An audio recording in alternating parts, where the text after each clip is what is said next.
Last লেকচারে তোমাদের মনে আছে হয়তো বা লিস্ট স্কোয়ার প্যারাবোলা মেথডে আমরা পপুলেশন প্রেডিকশন করেছিলাম, তাই না? তারপর একটা ইকুয়েশন ডেভেলপ করেছিলাম, সেই ইকুয়েশন ব্যবহার করে আমরা ফিউচারের পপুলেশন প্রেডিক্ট করেছি। খেয়াল আছে এতটুকু? জি স্যার, এটা করা হয়েছিল। জি, আচ্ছা। তো তারপর তোমাদের কিছু কিন্তু বাসায় থেকে পড়ার কিছু কাজ দেওয়া হয়েছিল, তোমরা দেখতে পারছিলা?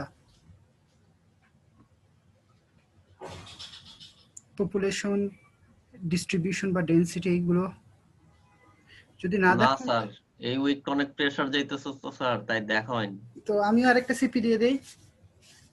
না স্যার, দেখবো স্যার, সমস্যা নেই। আচ্ছা, ঠিক আছে, আমি সেটা একটু বলে নিই। তো আমাদের এখানে যে 2.9 যে আর্টিকেলটা আছে, সেই আর্টিকেলটা বোঝাচ্ছে অ্যাকচুয়ালি পপুলেশন ডেনসিটি। ডেনসিটি বলতেছে পার ইউনিট এরিয়াতে কতজন পিপল থাকে, পপুলেশন কত হয়, এটার একটা আমাদের সামারাইজ টেবিল আছে। এই টেবিলটা দেখাচ্ছে ডেনসিটি, সেটা ইউনিট হলো পার্সন পার একর, মানে 1 একর জায়গায় কতজন পার্সন থাকে। এখন জায়গাটা কেমন হবে, যদি রেসিডেন্সিয়াল এরিয়া হয় বা কমার্শিয়াল এরিয়া হয় বা ইন্ডাস্ট্রিয়াল এরিয়া হয়, তাহলে কোন জায়গায় কতজন পপুলেশন থাকবে, কতজন মানুষ থাকবে। এখন দেখো রেসিডেন্সিয়াল এরিয়াতে যদি সিঙ্গেল ফ্যামিলি রেসিডেন্স হয় বা লার্জ ব্লক হয়, তুমি যদি বলো একটা ফ্যামিলি এক জায়গায় থাকে, মানে রেসিডেন্সিয়াল এরিয়াতে একটা বাড়িতে একটা ফ্যামিলি থাকে, তাহলে দেখা যাবে ওই পুরো একরে যতগুলো ফ্যামিলি আছে টোটাল জনসংখ্যা হবে 10 থেকে 20 জন। ঠিক সিমিলারলি এইভাবে ডিফারেন্ট অ্যাপার্টমেন্টে থাকলে প্রতি একরে কতজন পপুলেশন থাকবে।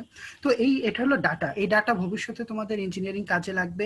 ইভেন পরের পরে আর সেমিস্টার বা 4-1-এ তোমাদের এই ডাটাটা কোনো একটা ল্যাবে কাজে প্রয়োজন পড়বে। তো এই যে ডাটাগুলো আছে এগুলো হলো একটু আমরা তো পুরোনো বই পড়তেছি, এই বইয়ের ডাটাগুলো একটু পুরোনো। তোমরা হয়তো বা নিজেরা বিএনবিসি দেখতে পারো, বাংলাদেশ ন্যাশনাল বিল্ডিং কোড, এটা খেয়াল করতে পারো, বা তুমি দেখতে পারো হচ্ছিল বাংলাদেশ পরিসংখ্যান ব্যুরো, বা তুমি দেখো ওয়েবসাইটে অনেক অনলাইন সাইট আছে যে জায়গাটাতে বিভিন্ন এরিয়াতে বিভিন্ন অ্যারেঞ্জমেন্টে, মানে এখানে দেখো একটা ছোট বাড়িতে বা বড় বাড়িতে একটা ফ্যামিলি থাকলে কয়জন পপুলেশন, বা একটা বাড়িতে একাধিক ফ্যামিলি থাকলে কেমন পপুলেশন, বা অ্যাপার্টমেন্ট বিল্ডিং এ কেমন পপুলেশন, এইরকম ডাটাগুলো তোমরা পেতে পারো। তো বাংলাদেশের প্রেক্ষিতে দেখা যাচ্ছে তুমি যদি একটা হাই কস্ট পাকা রেসিডেন্স, মানে তুমি যদি ছাদটা তোমার কনক্রিটের হয়, এরকম একটা বাড়িতে সিঙ্গেল ফ্যামিলিতে মোটামুটি 1 একর জায়গায়, 1 একর জায়গা হয়তো বা 2টা বা 3টা বাড়ি হবে, তাহলে 2টা বা 3টা বাড়িতে টোটাল কত, 25 থেকে 50 জন থাকে। তো সিমিলারলি এভাবে কি করছে, কাঁচা টাইপ রেসিডেন্সিয়াল এরিয়া, কাঁচা টাইপ বলতে বোঝাচ্ছে হয়তো বা ছাদটা হবে তোমার ঢেউটিনের হতে পারে বা ছনের হতে পারে, এইরকম একটা জায়গাতে 1 একরে কত পপুলেশন থাকে, এটার একটা ডেটা এখানে আমাদের দেওয়া আছে। ইভেন সাথে মেট্রোপলিটন সিটির লাইক ঢাকা চিটাগংয়ে পার একরে কত পপুলেশন থাকে তেমন একটা ডাটা দেওয়া আছে, বাট এটা কি রিভাইজড, টাইম টু টাইম বাড়তেছে, এটা পুরনো ডাটা। তো আমাদের জন্য ইম্পর্টেন্ট যেটা আরো বেশি, সেটা হলো essential elements of designing a water supply system in a city. তো বলতেছে একটা সিটিতে ওয়াটার সাপ্লাই সিস্টেম ডিজাইন করতে যে এসেনশিয়াল এলিমেন্টস গুলো প্রয়োজন সেগুলো কি। তো এসেনশিয়াল এলিমেন্টস বলতে বোঝাচ্ছে যেহেতু তুমি সিটি এরিয়াতে তুমি ওয়াটার সাপ্লাই সিস্টেম ডেভেলপ করছো, তাহলে এটা কি হবে, পাইপড ওয়াটার সাপ্লাই সিস্টেম। আর পাইপড ওয়াটার সাপ্লাই সিস্টেম হয়ে গেলে আমরা কি জানি, কম্পোনেন্ট মোটামুটি 4টা, তাই না? সোর্স, তারপরে ইনটেক, ট্রান্সমিশন, তারপর ডিস্ট্রিবিউশন, যেটা কিনা আমরা প্রথম চ্যাপ্টারে পড়ছি। তো এই জিনিসগুলোই আসলে কি কি স্ট্রাকচার দ্বারা গঠিত হতে পারে, একটা ড্যাম হতে পারে, বাঁধ, বাঁধটা কি করতে পারে, সারফেস ওয়াটারটাকে এক জায়গায় ইনট্র্যাপ করে রাখতে পারে। ইনটেক কোনো একটা স্ট্রাকচার, সেটা কি করতে পারে, সে পানিটাকে কালেক্ট করতে পারে। রিজার্ভার, দরকার হলে সে পানিটা আমরা কিছু সময়ের জন্য জমায় রাখতে পারি। ওয়াটার কোয়ালিটি খারাপ হলে সেখানে ট্রিট করতে পারি। তারপরে ডিস্ট্রিবিউশন সিস্টেম, পাইপ নেটওয়ার্কের মাধ্যমে কনজিউমারের কাছে আমি পানি পৌঁছায় দিতে পারি। বা ওভারহেড ওয়াটার ট্যাঙ্ক, বা কোনো একটা এরিয়ার জন্য একটা এলিভেটেড লোকেশনে উঁচু জায়গায় একটা ট্যাঙ্ক বানানো হয়, পানিটা সেই ট্যাঙ্কে দেওয়া হয় এবং সেই ট্যাঙ্ক থেকে আবার ওয়াটারটা বাড়ি বাড়ি ডিস্ট্রিবিউটেড হয়। তো কথা হলো এগুলো তো চলো element, water supply system element. এছাড়াও আরো অনেক আছে, পাম্পিং স্টেশন আছে, তাই না? পাম্পিংটা হলো একটা ইউনিট, তারপর pipe itself is a unit. তো এই ইউনিটগুলো যখন কিনা তুমি ডিজাইন করবা, কি কি জিনিস তোমার মাথায় রাখতে হবে, তাই না? তো কি কি তোমাকে এস্টিমেট করতে হবে অ্যাকচুয়ালি, এই এলিমেন্ট গুলো ডিজাইন করার আগে কি কি এস্টিমেট করতে হবে, মানে ড্যামের সাইজ কত বড় হবে, ইনটেকের সাইজ কত বড় হবে, রিজার্ভারটা কত বড় বানাবে, ট্রিটমেন্ট প্ল্যান্ট কেমন হবে, ডিস্ট্রিবিউশন পাইপ সিস্টেমটার ডায়ামিটার কেমন হবে, কত দূর পর্যন্ত পৌঁছাবে, এইসব করার আগে তোমাকে এস্টিমেশন করতে হবে। কি কি এস্টিমেশন করতে হবে, প্রথমে হলো ডিজাইন পিরিয়ড এস্টিমেশন করতে হবে। তো ডিজাইন পিরিয়ড এস্টিমেশন কেন করতে হচ্ছে, যে আমার যে ওয়াটার সাপ্লাই সিস্টেমটা তুমি বানাতে যাচ্ছ সেই ওয়াটার সাপ্লাই সিস্টেম আগামী কত বছর তোমাকে উইদাউট এনি মেজর মেইনটেনেন্স বা মেজর অপারেশনের মানে অপারেশনাল চেঞ্জের মাধ্যমে তোমার এই সাপ্লাই সিস্টেমটা ইন অপারেশনে থাকবে, সেটা হলো আমাদের ডিজাইন পিরিয়ড। তো আমরা কি বলতেছি, আগে আমাকে চুজ করতে হবে আমি ডিজাইন পিরিয়ড কতদিন ধরবো। এরপর হলো নাম্বার অফ পপুলেশন বা ডিজাইন পপুলেশন।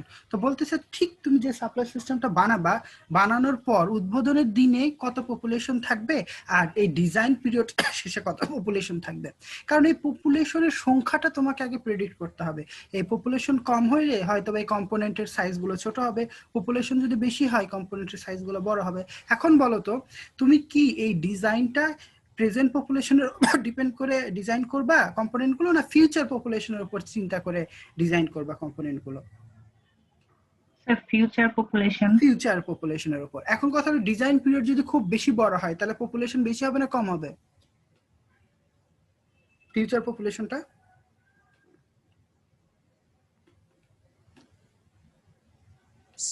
বেশি ধরে নিয়ে বেশি হবে।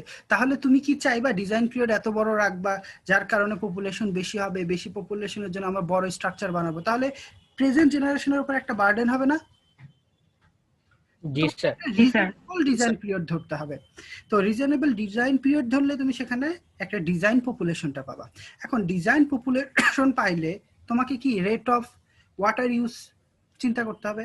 তুমি চিন্তা করো একজন মানুষ বাসায় থাকলে যত পানি ব্যবহার করে ওই একজন মানুষ ইন্ডাস্ট্রিতে থাকলে বেশি পানি ব্যবহার করবে না কম পানি ব্যবহার করবে? কম পানি ব্যবহার করবে। এখন কথা হলো তুমি জাস্ট পপুলেশন দিয়ে তুমি চিন্তা করলে হবে না, তোমাকে দেখতে হবে পানিটা কত ভাবে ব্যবহার হয়। রেসিডেন্সিয়াল পারপাসে ব্যবহার হয়, ইন্ডাস্ট্রিয়াল পারপাসে, কমার্শিয়াল পারপাসে, ইভেন ফায়ার রিকোয়ারমেন্টেও আমার পানিটা প্রয়োজন হয়। প্রতিটা ক্ষেত্রে কি ওয়াটারের ইউজটা কি ডিফারেন্ট না? ওয়াটারের ইউজটা কিন্তু ডিফারেন্ট। তো তোমাকে প্রথমে চিন্তা করতে হবে আসলে আমার এরিয়াটা কি। আমি যদি আগে 4 নাম্বারটা দেখে একটা সার্ভ এরিয়া বা ডিজাইন এরিয়া ধরতে হবে, মানে ওয়াটার সাপ্লাই সিস্টেমটা তোমার কোন এরিয়াটাকে সার্ভ করবে। এখন তুমি ভাবলা আমি ওয়াটার সাপ্লাই বানাইলাম ঢাকাতে, এখন গাজীপুরের মানুষ এখান থেকে পানি নেবে, তাহলে তো হবে না।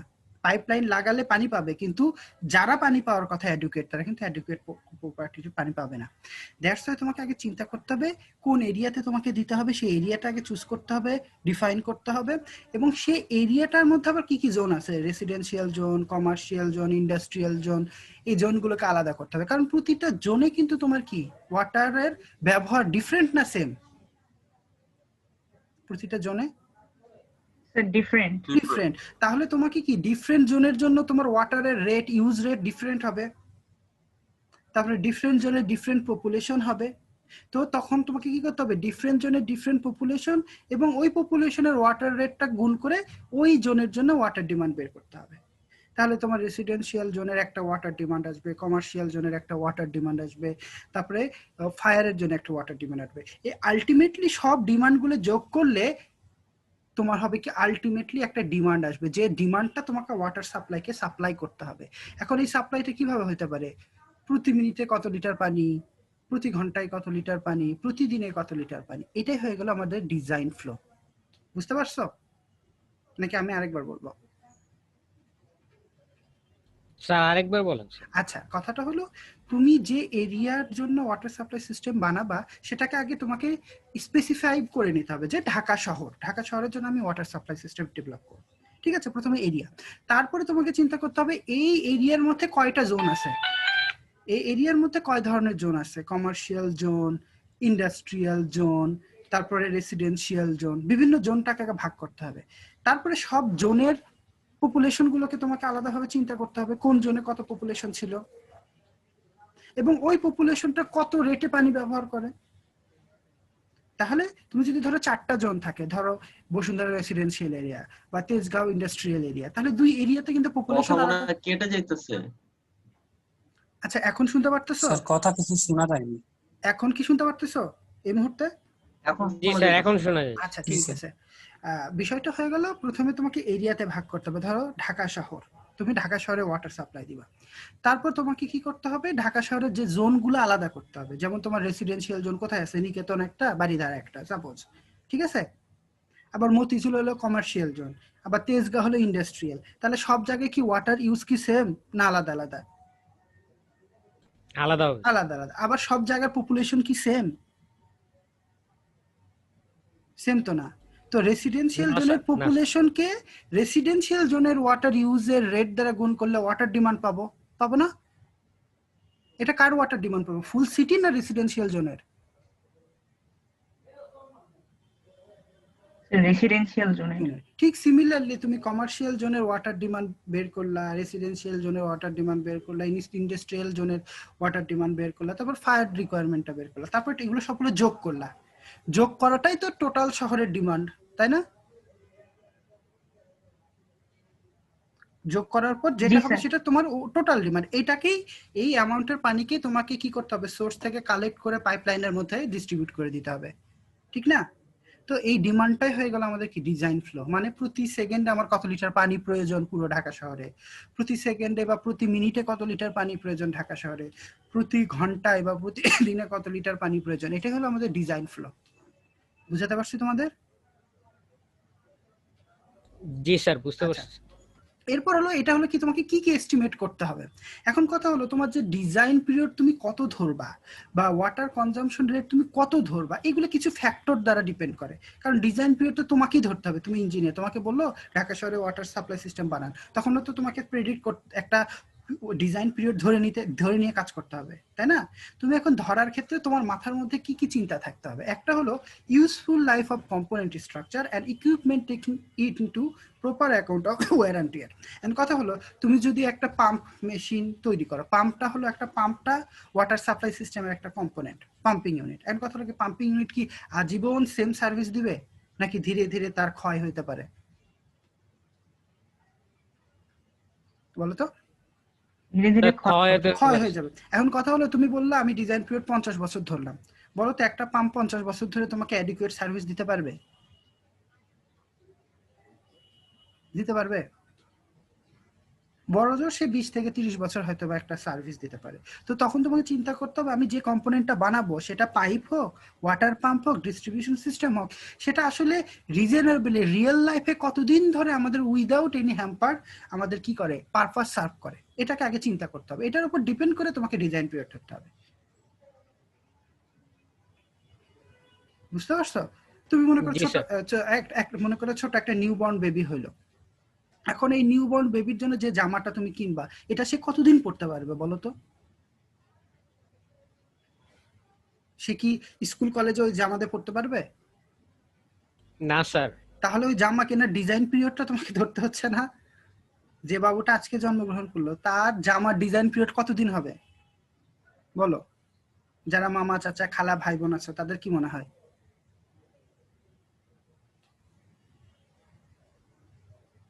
স্যার 2-3 বছর। 2-3 বছর? যে বাবু আজকে জন্মগ্রহণ করলো সে যে ড্রেস পাবে সেটা 2-3 বছর সে পড়তে পারবে? অন্য কেউ একটু কমেন্ট করো। Sir highest 6 month. হ্যাঁ 6 মান্থ। তাহলে বলো তুমি যে ডিজাইন করতেছো বাবুর ড্রেসটা, তাহলে এই ডিজাইন পিরিয়ড কয় বছর? 6 মান্থ। এখন তুমি যদি মনে করো না আমি এই জামাটা কিনে এই বাবুকে আমি 2 বছর পরাবো, তাহলে এটা কি একটা রিজনেবল হইলো? প্রেডিকশনটা কি রিজনেবল প্রেডিকশন হলো ডিজাইন পিরিয়ডের?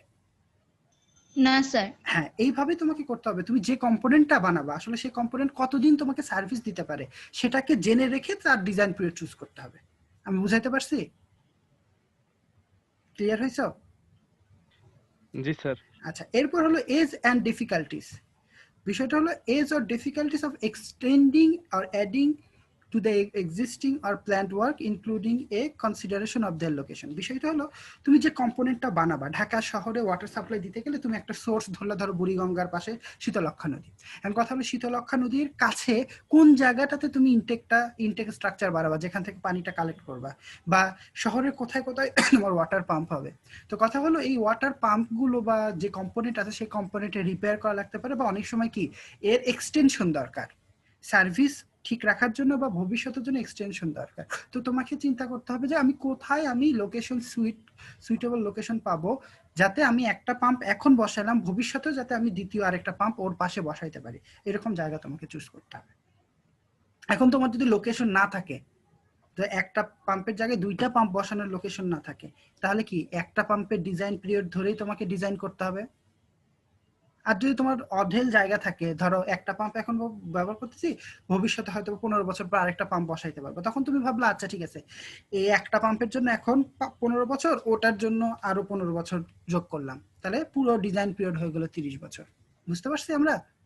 এটা তোমাকে দেখতে হবে। তারপরে anticipated rate of population growth including possible shift in community, industry or commercial development.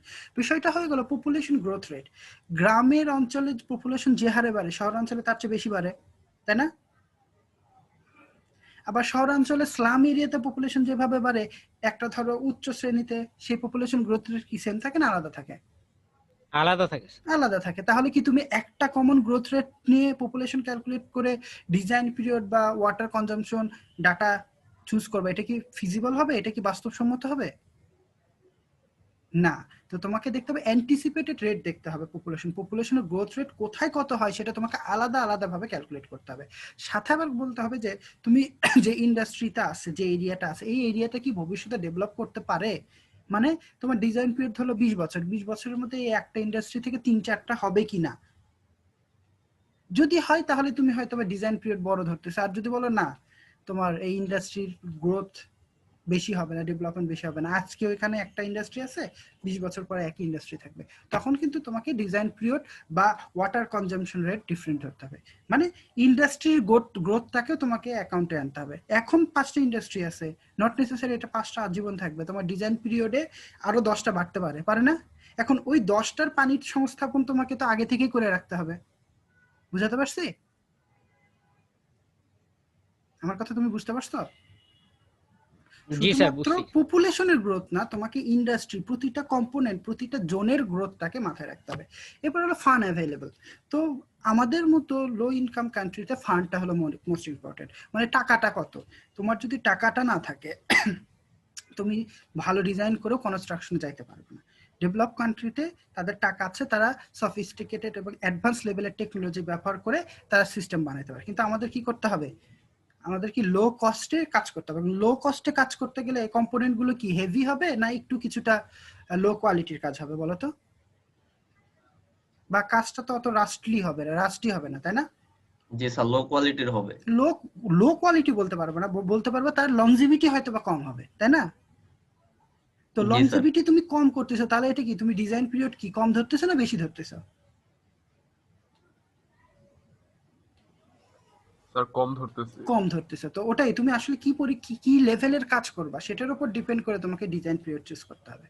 এরপর performance of the work during their earlier when they will not be loaded to the capacity. এখন কথা হলো তুমি একটা ট্যাঙ্ক বানাইছো, water tank. তো এখনকার population, তুমি এই ট্যাঙ্কটা ধরছো 20 বছরের ডিজাইন পিরিয়ডে, তো ট্যাঙ্কের সাইজ এভাবে বানাইছো যাতে 20 বছর পর যে পপুলেশন হবে তার ওয়াটার ডিমান্ডটা যাতে এই ট্যাঙ্কটা ফুলফিল করতে পারে। এখন বলো এই মুহূর্তে 20 বছর আগে এই এখন আমার ওই ট্যাঙ্কটা কি ফুল ভরা প্রয়োজন আছে নাকি অর্ধেক ভরা প্রয়োজন আছে, বা নাকি বর্তমানে চাহিদা অনুযায়ী ভরে রাখা ভালো হবে? ধরো 1000 লিটারের একটা ট্যাঙ্ক, তো বলতেছে 10 বছর পর আমার এই ট্যাঙ্ক 1000 লিটার পানি রাখতে হবে এই ট্যাঙ্কে, কিন্তু এখন পপুলেশনের জন্য 200 লিটার পানি দেখার দরকার। এখন তুমি ট্যাঙ্কটা কি 1000 লিটার ভরে রাখবা এই সময় না 200 লিটার ভরে রাখবা?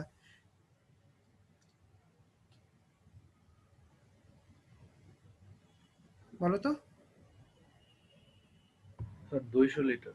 200 লিটার ভরে রাখবা, কিন্তু তুমি কিন্তু এই মুহূর্তে 800 লিটারের জায়গা কি ফাঁকা রাখতেছো না?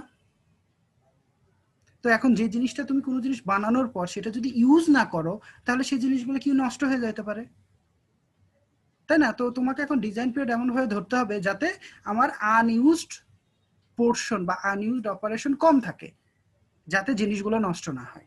বুঝতে পারছি? এটা হলো performance of the work during their early years when they will not be loaded to the capacity. মানে ফুল ক্যাপাসিটি কখন হবে? ডিজাইন পিরিয়ডের একবারে লাস্ট ইয়ারে, কিন্তু তার আগের ইয়ারগুলোতে তো ফুল পারফরমেন্সে এই কম্পোনেন্টগুলো কাজ করতেছে না। ঠিক আছে? তো এইটা এখন এরপরও তোমাদের যেটা ইম্পর্টেন্ট তোমাদের জন্য যেটা জানতে হবে, এখানে আমাকে দেখাচ্ছে আমার যে ওয়াটার সাপ্লাই সিস্টেমের যে কম্পোনেন্ট গুলো আছে, যেরকম সোর্স স্ট্রাকচার, সেটা ধরো সারফেস ওয়াটারের জন্য একটা ইনটেক স্ট্রাকচার হইতে পারে, বা গ্রাউন্ড ওয়াটারের জন্য একটা টিউবওয়েল হতে পারে, ডিপ টিউবওয়েল হতে পারে, বা ইনটেক বা transmission line from source to treatment plant, মানে তুমি যে সোর্স থেকে পানি নিচ্ছ সেখান থেকে যে পাইপ লাইনের মাধ্যমে পানিটা ট্রিটমেন্ট প্ল্যান্টে যাচ্ছে, বা ওয়াটার ট্রিটমেন্ট প্ল্যান্ট ইটসেলফ, বা এই পানিটাকে কনভে করার জন্য পাইপের মধ্যে দিয়ে তখন পাম্প দরকার, তারপর আবার ট্রিটমেন্ট প্ল্যান্ট থেকে বিশুদ্ধ পানি কনজিউমারের কাছে পৌঁছায় দেওয়ার জন্য আমাদের ডিস্ট্রিবিউশন সিস্টেম দরকার। এবার ডিস্ট্রিবিউশনের একটা অংশ হলো কি আমাদের ওভারহেড ওয়াটার ট্যাঙ্ক, যেমন শান্তিনগর ওয়াটার ট্যাঙ্ক বা স্টিলের কনক্রিটের অনেক ওয়াটার ট্যাঙ্ক থাকে, এবং পাইপ ইটসেলফ যার মধ্যে দিয়ে পানিটা প্রবাহিত হবে। এগুলো তো আমাদের ওয়াটার সাপ্লাই সিস্টেমের কম্পোনেন্ট। এন্ড কথা হলো এই কম্পোনেন্টগুলো ডিজাইন পিরিয়ড আমি কত করে ধরবো, 10 বছর, 20 বছর, 15 বছর, 30 বছর, না কত বছর? প্রতিটা কম্পোনেন্টের ডিজাইন পিরিয়ড আমি কত করে ধরবো এবং কেন ধরবো ডিজাইন পিরিয়ড, সেটার একটা এক্সপ্লেনেশন এখানে দেওয়া আছে। তো এটা তোমাদের হোমওয়ার্ক যে তোমরা পড়বা, এটা পরীক্ষায় আসার মতো অংশ। যে আমি বললাম যে সোর্সের ডিজাইন পিরিয়ড 20 থেকে 50 বছর রাখা উচিত, কেন? তখন তোমাদের কিন্তু এক্সপ্লেন করতে হতে হবে পারে, যেটা এখানে এক্সপ্লেনেশনটা এই প্যারাগ্রাফগুলোতে আছে। ঠিক আছে? তো এটা হচ্ছিল তোমাদের জন্য পড়া, এবং পড়ার পর যদি কেউ কোনো বুঝতে না পারো তখন অবশ্যই আমাকে এসে বলবো স্যার আমি এটা বুঝতে পারিনি। তো ইউনিভার্সিটি লাইফে সবকিছু তো আমরা পড়াবো না, নিজেকেও পড়তে হবে, সেটা কিউমুলেটিভ করতে হবে এবং সেগুলো নিয়ে ডিসকাস করতে হবে। তো এটা তোমাদের জন্য একটা ডিসকাশন পোর্শন রেখে দিলাম আমি। ঠিক আছে? তো মোটামুটি এখানে কি কারো কোনো কোয়ারি বা কোশ্চেন আছে এখন পর্যন্ত এই চ্যাপ্টারটাতে? যদি না থাকে তাহলে আমরা আজকে আমাদের নতুন যে চ্যাপ্টারটা আছে সেটাতে একটু শুরু করব, বেশি ইয়ে দিব না, তোমাদের একটু সময় তো স্যার দরকার। নতুন চ্যাপ্টারটা নেক্সট দিন শুরু করলে না, ভালো। আমরা তো চেষ্টা করতেছি আমাদের 3টা সেকশন একসঙ্গে যাইতে, বুঝছো? আর নতুন যে চ্যাপ্টারটা এটা আমাদের বেশি সময় লাগবে না, একটু আমরা পড়বো, হিন্টস দিয়ে পড়বো। তো নতুন যে চ্যাপ্টারটা আমরা শুরু করতেছি এটা আমাদের টপিক 3 আন্ডারে যাবে, সোর্সেস অফ ওয়াটার, মানে আমাদের ওয়াটারের সোর্স গুলো কি কি। ইনিশিয়ালি আমরা জানছি কি surface water source, ground water source, তাই না? তো ওয়াটারের সোর্স গুলো কি কি এই চ্যাপ্টারে আমরা ইনশাআল্লাহ পড়বো। তো আমি তার আগে যদি চিন্তা করি আমাদের পৃথিবীতে যত পানি আছে সে পানি কোথায় কত পার্সেন্টেজ আছে, তো distribution of the water on the earth. তো বলতেছে পৃথিবীতে যত পানি আছে তার 97.2% আছে কি ওশনে, আমাদের সমুদ্র মহাসাগর যেগুলো আছে এখানে আছে।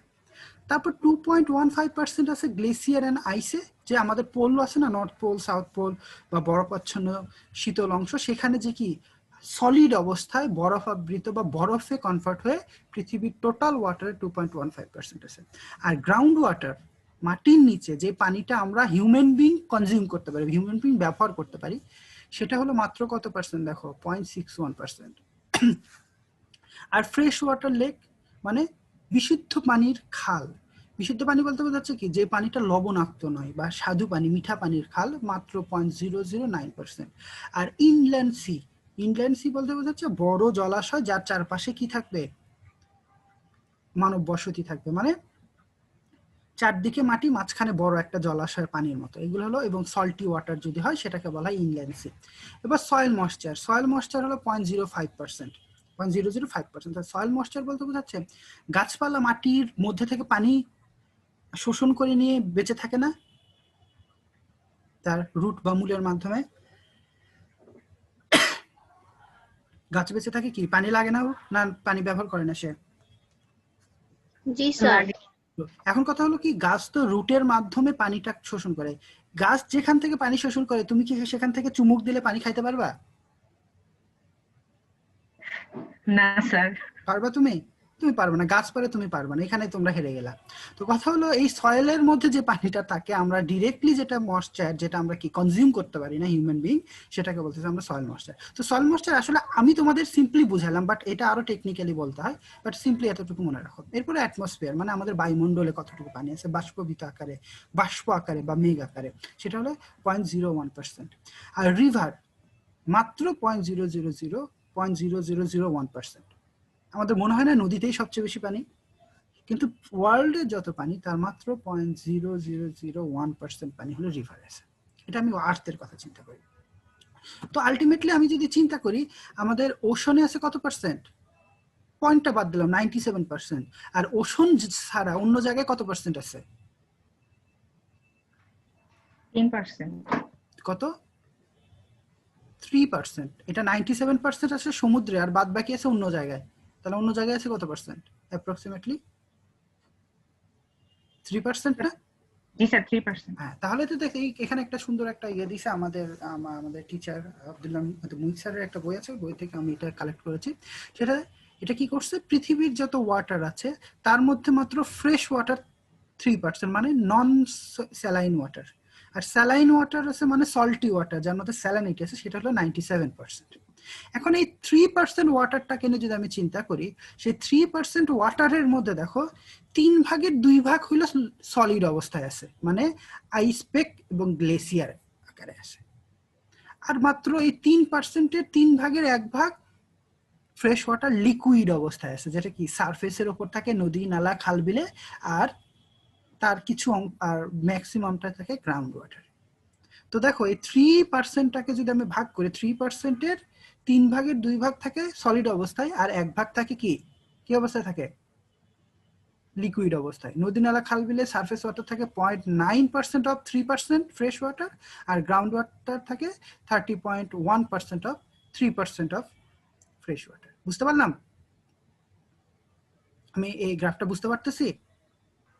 এখন দেখো এই সারফেস ওয়াটার যেটা মাত্র 0.90% আছে, সেটাকে আবার যদি একটু ভাগ করি, তখন দেখা যাচ্ছে যে এটা তো ফ্রেশ ওয়াটার, তাই না? আর সারফেস ওয়াটারটা ভাগ করলে দেখা যাবে তার 87%ই থাকে লেকে। পৃথিবীতে যত ধরনের লেক আছে, খাল আছে ছোটখাটো, সেইগুলোতে 87% পানি থাকে। সোয়াম্প, জলাবদ্ধতা, যেটা হয়তো বা বছরের কিছু সময় পানি থাকে, আবার কিছু সময় পানি থাকে না। এরকম জলাবদ্ধ জায়গাগুলোতে পানির পরিমাণ হলো 11%, আর নদীতে পানির পরিমাণ হলো 2%।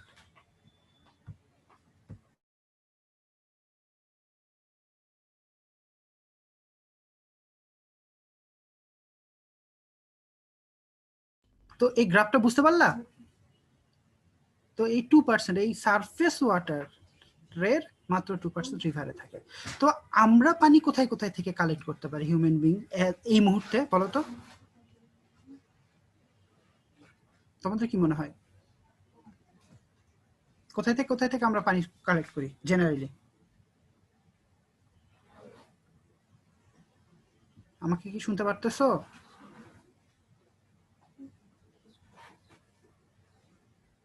আমাকে শুনতে পারতেছো জি তোমরা? স্যার। তাহলে আমরা হিউম্যান বিং কোথায় থেকে মানে ওয়াটার কালেক্ট করি আমাদের সাস্টেন্সের জন্য?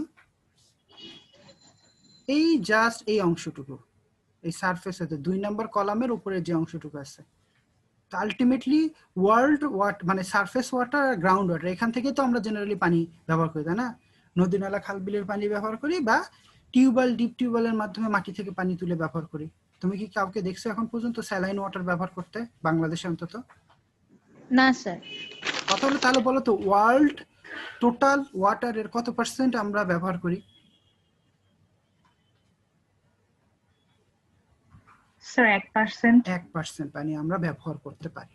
কিন্তু কথা হলো এই সোর্সগুলো ধীরে ধীরে ডিপ্লেট করতেছে, এই সোর্সগুলো কি পলিউটেড হয়ে যাচ্ছে, এই সোর্সের অ্যামাউন্ট, পানির পরিমাণগুলো কমে যাচ্ছে। সো আমাদের অল্টারনেটিভ ওয়েতে যাইতে হবে। যেমন হলো মিডল ইস্টের কান্ট্রিগুলো, ওরা কিন্তু সমুদ্রের পানিকে ডিস্যালাইন করে তারা ব্যবহারযোগ্য করে ফেলতেছে, প্রয়োজনের জন্য করতেছে। তো আমি যদি ওয়ার্ল্ডের কথা চিন্তা করি, তো ওয়ার্ল্ড মানে ওয়াটার কি কি স্টেটে থাকতে পারে? সলিড স্টেটে থাকতে পারে, লিকুইড স্টেটে থাকতে পারে, গ্যাসিয়াস ফর্মে থাকতে পারে। সলিড মানে কি আইস আকারে, লিকুইড মানে কি নর্মাল ওয়াটার, আর গ্যাসিয়াস ফর্ম মানে কি বাষ্প আকারে থাকতে পারে। ঠিক আছে? তো কথা বলতেছে ওশনে বা সিতে মেইন সোর্স ওয়াটার, পৃথিবীর মেইন ওয়াটার সোর্সটা হলো ওশন, বাট এটা কি সল্টি, এটা আমরা ডিরেক্ট ব্যবহার করতে পারি না।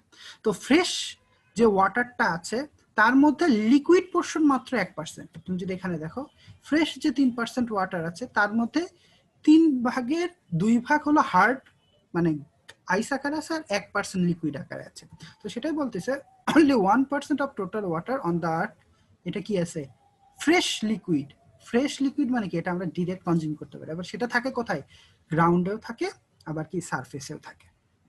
তো এই ফ্রেশ ওয়াটার সোর্সগুলা কিভাবে তৈরি হয়েছে? This fresh water sources have been formed by condensation of the water evaporate mainly from the oceans and sea. তো বলতেছে ওশন বা সি থেকে যে ওয়াটারটা আছে সেটা কি সূর্যের রশ্মির ইফেক্টিভিটির কারণে ভ্যাপারে পরিণত হয়, তখন কি তার সল্টিনেসটা নিচে মাটির মধ্যে থেকে যায়, তখন ফ্রেশ ওয়াটারটা কি কি হয়ে যায়, মেঘে পরিণত হয়ে যাচ্ছে বাষ্প থেকে, এবং মেঘ থেকে পানিটা ধরো বৃষ্টি আকারে, স্নোফল আকারে, শিলাবৃষ্টি আকারে পৃথিবীতে ফিরে আসতেছে। তো এই পৃথিবীতে যখন ফিরে আসে তখন এই পানিটাই আমাদের নদী নালা খাল বিলে জমা হয়ে যায়, মানে ফ্রেশ ওয়াটারে সোর্স হিসেবে। আবার কিছু মাটি, কিছু পানিটা আমাদের কি গ্রাউন্ডেও জমা হয়ে যায়, ঠিক আছে। তো এটা সোর্স অফ ওয়াটার। কিন্তু আর বাংলাদেশের যদি পার্সপেক্টিভ থেকে আমরা একটু খেয়াল করি, বাংলাদেশের সোর্সগুলো কি কি, বাংলাদেশের যদি মেইন সোর্সগুলো এখন পর্যন্ত বলি সেটা হলো rivers, reservoirs, lakes, canals, pond. And ground water বলতে বোঝাচ্ছে শ্যালো এবং ডিপ অ্যাকুইফার। অ্যাকুইফারটা হলো ওয়াটার কন্টেইনিং কিছু লেয়ার, পানির মধ্যে মাটির নিচে কিছু লেয়ার আছে যারা কিনা পানি ধরে রাখে। সেটা ডিপ মানে শ্যালো হইতে পারে, ডিপ হইতে পারে, মানে পৃথিবীর সারফেস থেকে কম গভীরে এইরকম পানি পূর্ণ লেয়ার থাকতে পারে অবশ্য, অথবা পৃথিবীর সারফেস থেকে আরো ডিপে এই অ্যাকুইফার থাকতে পারে। তো বাংলাদেশে জেনারেলি কি করা হয়, এই ডিপ অ্যাকুইফায়ার বা শ্যালো অ্যাকুইফায়ার থেকে গ্রাউন্ড ওয়াটার কালেক্ট করা হয়, আর সারফেস ওয়াটার গুলো না হয় নদী নালা খালবিল থেকে। কিন্তু বাংলাদেশের কি শুনতেছো তো, গ্রাউন্ড ওয়াটার বা ঢাকা শহরের পানির স্তরটা ধীরে ধীরে নিচে নেমে যাচ্ছে, তখন কি গ্রাউন্ড ওয়াটারটা কমে যাচ্ছে, আর সারফেস ওয়াটারটা হাইলি পলিউটেড। হাইলি পলিউটেড হলে কি হবে, তাকে ট্রিট করা কঠিন, বেশি খরচ হবে। তো ট্রিট করে নদী নালার পানি, আমি যদি নদী, খাল, ক্যানেল এগুলোর পানি যদি আমি বিশুদ্ধ করে ব্যবহার করতে চাই, তাহলে আমার কিন্তু এটা খুব এক্সপেন্সিভ হয়ে যাবে, বেশি টাকা খরচ হবে। এই জন্য আমরা অল্টারনেটিভ সোর্স হিসেবে রেইন ওয়াটারটা কালেক্ট করার চেষ্টা করতেছি, মানে বৃষ্টির পানিটা আমরা কোনোভাবে জমায় রাখবো এবং সারা বছর এই পানিটা কোনো না কোনোভাবে ব্যবহার করতে পারি, ঠিক আছে। তো আমি এখন কি, যেহেতু তোমাদের একটা পরীক্ষা আছে, আমি তাহলে এতটুকুই রাখি, ইনশাআল্লাহ এরপরে আগামী দিন এখান থেকে কন্টিনিউ করব, ঠিক আছে। জি স্যার। আসসালামু আলাইকুম। আচ্ছা, আসসালামু আলাইকুম।